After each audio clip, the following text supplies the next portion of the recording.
சிறகடிக்க ஆசை சீரியல்ல அடுத்து வர எபிசோட்ல என்ன மாதிரியான ட்விஸ்ட் எல்லாம் இருக்க போகுதுங்கிறத இந்த வீடியோவில் பார்க்கலாம். மீனா யோசிச்சுட்டு உட்காந்துட்டு இருக்காங்க. ஏன்னா மீனாவுடைய அம்மா ஒரு சாமியாரை வர வச்சிருப்பாங்க. அவங்க சொன்னதை நினைச்சு மீனா ஃபீல் பண்ணிட்டு உட்காந்துட்டு இருப்பாங்க. முத்து அப்ப வராங்க. என்னாச்சு மீனா, ஏன் நல்லா உட்காந்துட்டு இருக்கேன்னு சொல்லிட்டு கேக்குறாங்க. இங்க பாரு மீனா, இதெல்லாம் ஒரு விஷயமே இல்லைன்னு சொல்லிட்டு நான் தான் உனக்கு அவ்வளோ ஆறுதல் சொல்றேன். அப்பயும் என் பேச்சை கேட்காம நீ பாட்டுக்கு இப்படி மூஞ்ச தூக்கிட்டு உட்காந்துட்டு இருந்தா என்ன மீனா, ஏன் மீனா இப்படி பண்றேன்னு சொல்லிட்டு முத்து பேசிட்டாங்க. இல்லைங்க, நடந்த விஷயத்த நான் உங்ககிட்ட சொல்லணும். இதை நீங்க தான் அத்தை எப்படியாவது செய்ய வைக்கணும். இப்படி பண்ணா மாமா மேல இருக்கிற பிரச்சனை அத்தைக்கு பெரிய கண்டமா ஏதோ வருதா, அவங்களுடைய வேலையால தான் இப்படி எல்லாம் நடக்குதுன்னு சொல்லிட்டு ஜோஷியர் சொன்னாரு. அவர் ரெகுலரா நம்ம வீட்டுல இருக்க எல்லாருக்குமே நல்லதே பார்ப்பாரு. அவர் ரொம்பவே நல்லவருன்றாங்க. சரி, இப்ப என்ன பண்ணணும் சொல்லு மீனான்றாங்க. இல்லைங்க, அத்தையோட தாலி பாக்கியத்தை காப்பாற்றணும்னா அத்தை விளக்கு ஏத்தணுமான்னு சொல்றாங்க. என்னது, அம்மா விளக்கு ஏத்தணுமா? இப்படி எல்லாம் நடக்குமா? இங்க பாரு, அவங்க நம்ம ஏதாவது ஒண்ணு கேட்டா உடனே என்ன பதில் சொல்லுவாங்கன்றது உனக்கு என்ன தெரியாதான்றாங்க. தெரியாமலாம் இல்ல, நல்லாவே தெரியும். அப்புறம் எதுக்காக கேட்டுட்டு இருக்க? இங்க பாரு மீனா, அதுவும் நம்ம சொல்றோங்களா கண்டிப்பா அதை அவ செய்யவே மாட்டாங்க. எதுக்காக சும்மா சொல்லிக்கிட்டுன்றாங்க. இல்லைங்க, ஒரு நம்பிக்கைக்காக இப்படி தீபம் ஏத்துனா கண்டிப்பா அத்தையோட தாலி பாக்கியம் நீடோடு இருக்குன்னு சொல்லியிருக்காங்க. இங்க பாரு மீனா, இவங்க சொல்றது எல்லாம் நீ வேணும்னா நம்பலாம், என்னாலலாம் நம்ப முடியாது. எனக்கு இதுல கொஞ்சம் கூட நம்பிக்கை கிடையாது. சரிங்க, உங்களுக்கு நம்பிக்கை இல்லைன்னா இருக்கட்டும், எனக்கு ரொம்பவே நம்பிக்கை இருக்கு. எனக்காக கூட இதை நீங்க செய்ய மாட்டீங்களான்னு சொல்லிட்டு மீனா கேட்டதோ, சரி உனக்காக நான் அம்மா கிட்ட சொல்றேன். சொல்ல வேண்டியது எனக்குடைய கடமை. அதை செய்யறதோ செய்யாம இருக்கிறதோ அவங்களுடைய விருப்பம் தான். நான் ஃபோர்ஸ் எல்லாம் பண்ண மாட்டேன்றாங்க. இல்லைங்க, மாமாவுக்கு ஒரு நல்லது நடக்கணும்னா அத்தை எப்படிப்பட்ட பிரச்சனை எப்படிப்பட்ட விஷயமா இருந்தாலும் கண்டிப்பா அதை செய்வாங்க. எனக்கு அந்த நம்பிக்கை இருக்கு. அத்தை இந்த பூஜையை நல்லபடியா செய்வாங்கன்ற நம்பிக்கை எனக்கு இருக்குன்னு சொல்லிட்டு மீனா ரொம்பவே வருத்தத்துல இருக்காங்க. இப்ப நம்ம மீனாவை பார்த்துட்டு, ஏய் பூக்காரி, எங்கடி இருக்க, வாடி எங்கடி இருக்கன்னு சொல்லிட்டு கோபமா விஜய வராங்க. உடனே என்னம்மா, வீட்டுக்கு வந்ததும் வராததும் மீனாவை ரொம்பவே சூப்பரா பாராட்டிட்டு இருக்கீங்க. என்னம்மா, ஏதாவது முக்கியமான விஷயமான்றாங்க. ஆமாண்டா, ரொம்பவே முக்கியமான விஷயம். இன்னைக்கு கோவிலுக்கு போன இடத்துல என்ன நடந்தது தெரியுமா? உன்னால இப்படி ஒரு பிரச்சனை நல்லா சொல்லிட்டு ரொம்பவே கோவப்பட்டு பேசிட்டு இருக்காங்க. என்னடா, நான் என் புருஷனோட உயிரை நல்லபடியா காப்பாற்றணுன்றதுக்காக மீனா வீட்டை விட்டு வெளியே போய் ஆகணும்னு சொல்றாங்க. முடியாதுமா, அது முடியவே முடியாது. அவ என் பொண்டாட்டி, அவளை எதுக்காக நான் வீட்டை விட்டு அனுப்பணும்? நீங்க யாரையும் என்னென்னவோ சொல்லுவீங்க, அது எல்லாமே கேட்டுட்டு இருக்கணும்னு எந்த அவசியமும் எங்களுக்கு கிடையாது. நாங்க வீட்டை விட்டு போக மாட்டோம்ன்றாங்க. இங்க பாருமா, வேணும்னா உங்களுடைய பயத்துக்காக இந்த ஒரு விஷயத்த நான் செய்யலான்னு முடிவு எடுத்திருக்கேன். இந்த விஷயத்த நீங்க செஞ்சீங்கன்னா ஆயில் அப்பாவுக்கு இன்னும் அதிகமாகும்னு சொல்லிட்டு என்னுடைய சாமியார், நான் கேட்டுட்டு வந்த சாமியார் கூட தான் சொன்னாங்க. அப்ப அதை ஃபாலோ பண்ணுங்கன்றாங்க. டேய், நீ சொல்றதெல்லாம் நான் ஃபாலோ பண்ணணும்னு எனக்கு எந்த அவசியமும் கிடையாது. அதே மாதிரிதான் நீங்க சொல்றதையும் என்னால ஃபாலோ பண்ண முடியாது. என்னடா திமுறா, என்ன நினைச்சிட்டு இப்படி பேசிட்டு இருக்க, என்ன நினைச்சிட்டு இப்படி பண்ணிட்டு இருக்கேன்றாங்க. அம்மா, நீங்க என்ன நினைச்சிட்டு இருக்கீங்களோ அதே தான் நானும் நினைச்சிட்டு இருக்கேன். இப்போ உங்களுக்கு சந்தோஷமான்றாங்க. உடனே அண்ணாமலை விஜயா, இப்போ உனக்கு என்ன பிரச்சனை, எதுக்காக இப்படி பசங்க கிட்ட ஆர்கியூமெண்ட் பண்ணிட்டு இருக்கேன்னு சொல்லிட்டு இருக்காங்க. இல்லைங்க, நானே வயிற்றுல நெருப்ப கட்டின மாதிரி நெருப்ப கட்டிட்டு உட்கார்ந்துட்டு இருக்கேன். கிண்டல் பண்ணிட்டு இருக்காங்க, எனக்கு கோபமா வருதுன்றாங்க. சரி, அதுதான் முத்து ஒரு பரிகாரம் சொல்றான் இல்ல, அதை செஞ்சு பாரு, கண்டிப்பா நல்லது நடக்கும்னு சொல்லிட்டு அவன் சொல்றானா. என்னுடைய கெடுதலுக்கு அவன் சொல்ல மாட்டான், அதை செய்யன்றாங்க. சரிங்க, நான் இந்த வேண்டுதல் செய்யணும்னா இந்த மீனா இங்கிருந்து போகணும், அது நடந்தா மட்டும்தான் நான் இந்த வேண்டுதலை செய்வேன்னு சொல்லிட்டு இப்ப விஜய கண்டிஷன் போடுறாங்க. உடனே மீனாவோ, அத்தை நல்லபடியா இந்த வேண்டுதல் செய்யறதா இருந்தா நான் வீட்டை விட்டு தாராளமா போறேன் மாமா. எனக்கு நீங்களும் நல்லா இருக்கணும், இந்த குடும்பம் நல்லா இருக்கணும், அத்தையும் நல்லா இருக்கணும், அதை தவிர வேற எதுவும் எனக்கு முக்கியம் கிடையாதுன்னு சொல்லிட்டு மீனா பேசிட்டெல்லாம் இருக்காங்க. அப்படி நான் வேண்டுதல் செய்ய எனக்கும் சம்மதம்னு சொல்லிட்டு இப்ப நம்ம விஜயாவும் சொல்லிட்டு இருக்காங்க. சிந்தாமணி ஒரு பக்கம் பயங்கர ஹாப்பியா ரொம்பவே சந்தோஷத்துல இருக்காங்க. அப்ப சிந்தாமணியோட அடியல் வந்து கேக்குறாங்க, அக்கா என்னக்கா பயங்கர சந்தோஷமா இருக்கீங்க போல, நீங்க போட்டுட்ட திட்டம் எல்லாமே வந்து நல்லபடியா நடந்துருச்சான்னு சொல்லிட்டு கேட்டுட்டு இருக்காங்க. ஆமாடா, நான் வந்து இந்த வீட்டுக்காக என்னெல்லாம் திட்டம் போட்டனோ அது எல்லாமே ஒன்னொன்னா நடந்துட்டு இருக்கு. அதை நினைக்கும் போது எனக்கு அவ்வளோ சந்தோஷமா இருக்கு. கூடி சீக்கிரம் அந்த வீடை ஒட்டு மொத்தமா என்னுடைய பேருக்கு வாங்க போறேன். அதை நினைக்கும் போது இன்னும் சந்தோஷமா இருக்குன்னு சொல்லிட்டு பேசிட்டு இருக்காங்க. அக்கா, நீங்க சந்தோஷமா இருந்தா அதை விட சந்தோஷம் எங்களுக்கு வேற என்னக்கா இருக்கு? எங்களுக்கும் பயங்கர சந்தோஷம் தாங்கன்னு சொல்லிட்டு இவங்க எல்லாரும் பேசிட்டு இருக்காங்க. சரி சரி, அந்த மாஸ்டர் ஃபோன் பண்றாங்க, போனை எடுத்துட்டு வா, இவன் மூலியமா தான் நம்ம நடக்க வேண்டிய காரியத்தை எல்லாமே சாதிச்சுக்கணும்னு சொல்லிட்டு இப்ப வந்து சொல்லுங்க மாஸ்டர், என்ன அந்த மீனா வீட்டை விட்டு போயிட்டாளான்னு சொல்லிட்டு கேட்டுட்டு இருக்காங்க. அது ஏன் சிந்தாமணி சொல்றீங்க? அவன் இப்படி ஒரு விஷயத்த வந்து பண்ணிட்டு போயிருக்கா. என்னை பொறுத்த வரைக்கும் அவ வீட்டை விட்டு போனா சரி, நான் எதை செய்யறதுக்குனாலும் தயாரா இருக்கேன்றாங்க. என்ன மாஸ்டர், அவங்க சொன்னதையும் மீறி நீங்க இப்படி பண்ணிட்டு இருக்கிறது எனக்கு சரின்னு தான் படல. இருந்தாலும் சரி, யாரோ சொன்னதா சொல்றாங்க, அதை நான் ஃபாலோ பண்றதுனால எந்த தப்பும் இருக்க மாதிரி எனக்கு தெரியல, அதனால நான் இதை செய்யறேன்றாங்க. சரிங்க மாஸ்டர், நமக்கு தேவை என்ன? அவன் வீட்டை விட்டு போனா உங்க புருஷனுக்கு எதுவும் நடக்காதுன்னு சொல்லியிருக்காளா, அவளும் வீட்டை விட்டு போயிட்டாலாம், அவ்வளவுதான். இதுக்கு மேல எதை பத்தி நீங்க கவலைப்படாம இருங்கன்னு சொல்லிட்டு சிந்தாமணி வந்து சொல்லிட்டு இருக்காங்க. இப்ப மீனா வீட்டை விட்டு போனதை நினைச்சு சிந்தாமணியோட பிளான் சக்சஸ் ஆனதை நினைச்சு அவ்வளோ சந்தோஷத்துல வந்து இருக்காங்க நம்ம சிந்தாமணி வந்து. இப்ப மீனா வீட்டுக்கு வந்துடுறாங்க. சந்திரா கேக்குறாங்க, என்ன மீனா, என்னாச்சு? உன்னுடைய மாமியார் என்ன சொல்லியும் கேட்காம உன்னை வீட்டை விட்டு அனுப்பிடுச்சான்றாங்க. இல்லம்மா, அவங்க வீட்டை விட்டு போக சொன்னாங்க, நானாவே தான் வீட்டை விட்டு வந்துட்டேன்றாங்க. ஏன், எதுக்காக மீனா, என்ன ஆச்சுன்னு சொல்லிட்டு கேட்டுட்டு இருக்காங்க. நீயும் அதை நம்பிட்டு இருக்கியான்னு சொல்றாங்க. நம்புறது நம்பாம போறது அடுத்த கட்ட விஷயம். ஆனா என்னுடைய மாமியார் அந்த பரிகாரத்தை செய்யணும்னா நீ வீட்டை விட்டு வெளியே போனாதான் நான் இந்த பரிகாரத்தை செய்வேன்னு அவங்க சொன்னாங்க. அதனால சரியத்த, நீங்க பரிகாரம் செஞ்சா போதும், அதனால நான் வீட்டை விட்டு போறத கூட சந்தோஷமா நினைக்கிறேன்னு சொல்லிட்டு வீட்டை விட்டு வந்துட்டேன். அவரோட பேச்சை கூட கேட்காம வந்துட்டேன். கண்டிப்பா அவர் கோவமா தான் இருப்பாருன்னு சொல்லிட்டு மீனா ஃபீல் பண்ணிட்டு இருக்காங்க. அதுக்கு சந்திரா வந்து சொல்றாங்க, மாப்பிள்ள உன் மனசை புரிஞ்சுப்பாரு, உன் மனசை புரிஞ்சுக்காம போய் அவர் இருப்பாரா? நீ எதுக்காக இதை பண்ண, என்ன காரணத்துக்காக இதை பண்ணன்றத அவர் கண்டிப்பா புரிஞ்சுப்பாரு. நீ எதை பத்தியும் கவலைப்படாம இருன்னு சொல்லிட்டு ஆறுதல் படுத்திட்டு இருக்காங்க மீனாவை. இருந்தாலும் மீனாவோட மனசுக்குள்ள ரொம்பவே வருத்தமாவும் ஃபீல் பண்ணிட்டே தான் இருக்காங்க. மா, எனக்கு மனசுக்கு ஒரு மாதிரி இருக்கு, நான் கோவிலுக்கு போயிட்டு வரேன்னு சொல்றாங்க. சரி மீனா, பொன்னியம்மனை மனசுல நினைச்சுக்கோ, உனக்கு எப்பவுமே எது ஒரு கெடுதலும் நடக்காது.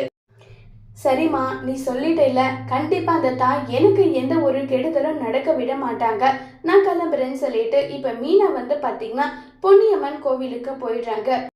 அதே கோவிலுக்கு தான் வந்து பாத்தீங்கன்னா நம்ம சிந்தாமணி வந்து அவங்க அனுப்பின ஆளுங்களை வந்து கூட்டிட்டு வராங்க.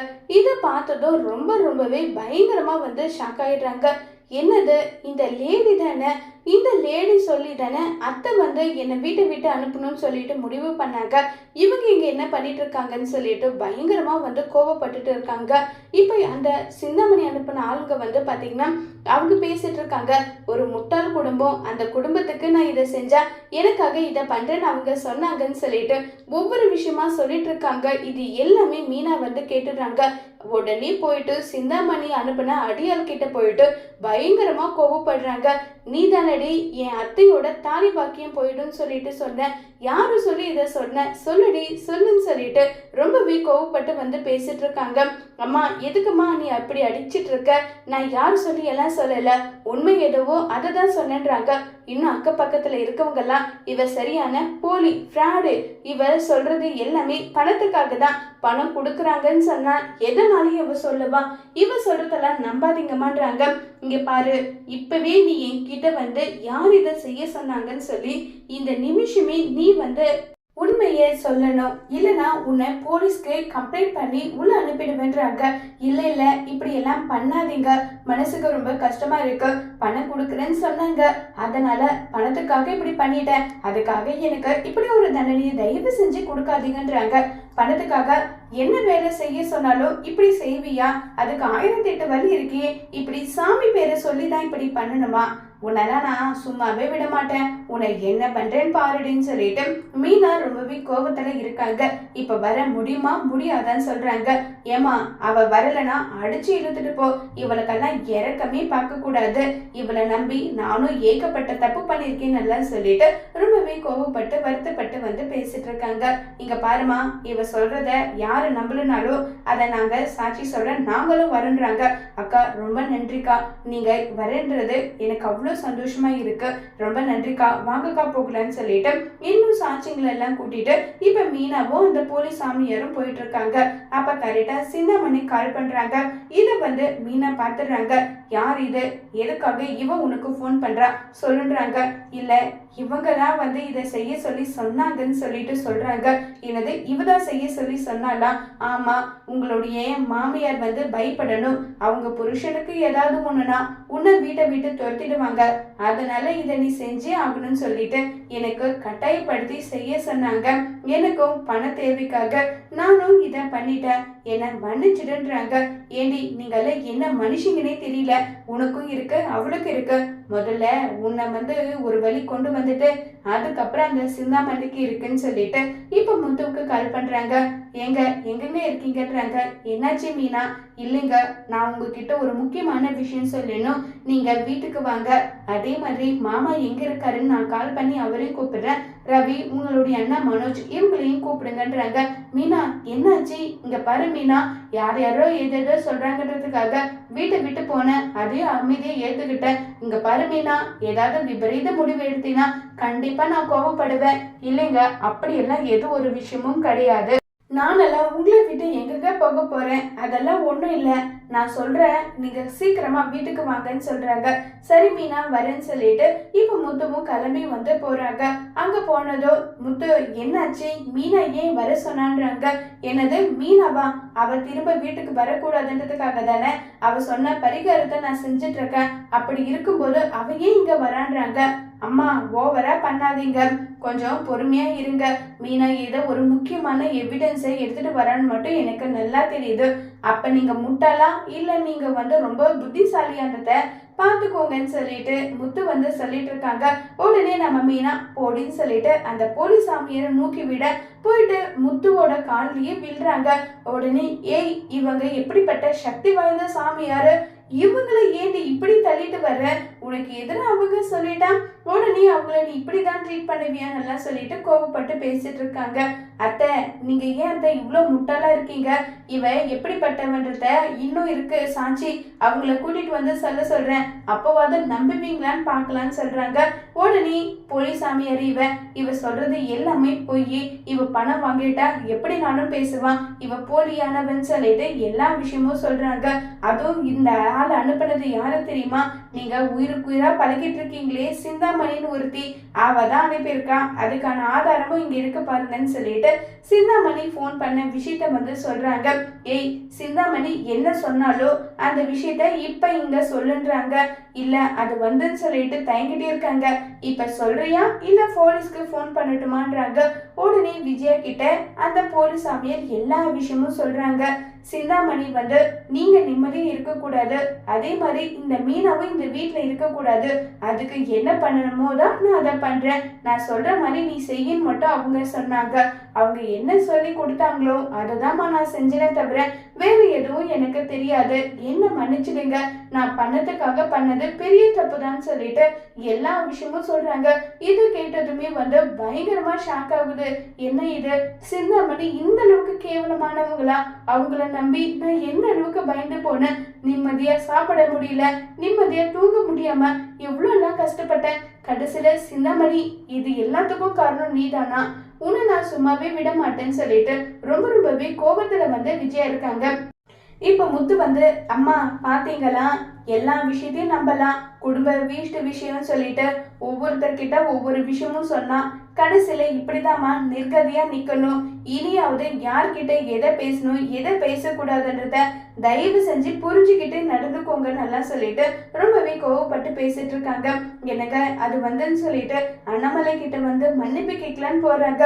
வேண்டாம் விஜயா, நீ பல தப்பு பண்ணிருக்க, அது எல்லாமே வந்து நான் சகிச்சுட்டு இருக்கிறதுக்கு காரணம் உன் மேல நான் வச்சுட்டு இருக்க பாசம் அன்பு அன்புதான். அதுக்காக நீ அதை மிஸ்யூஸ் பண்ற. அது இல்லாம வீட்டு மருமகளை துரதிர்ஷ்டசாலின்னு மட்டும் சொல்லி அவளை வீட்டை விட்டு துரத்தணும்னு சொல்லி இப்படி எல்லாம் பிரச்சனை பண்ண. இதெல்லாம் நினைக்கும் போது மனசுக்கு ரொம்பவே கஷ்டமா இருக்கு விஜயா. நீ ஏன் இப்படி இருக்கன்னு தெரியலன்னு எல்லாம் சொல்லிட்டு அண்ணாமலை ஒரு பக்கம் ரொம்பவே கோபப்படுறாங்க.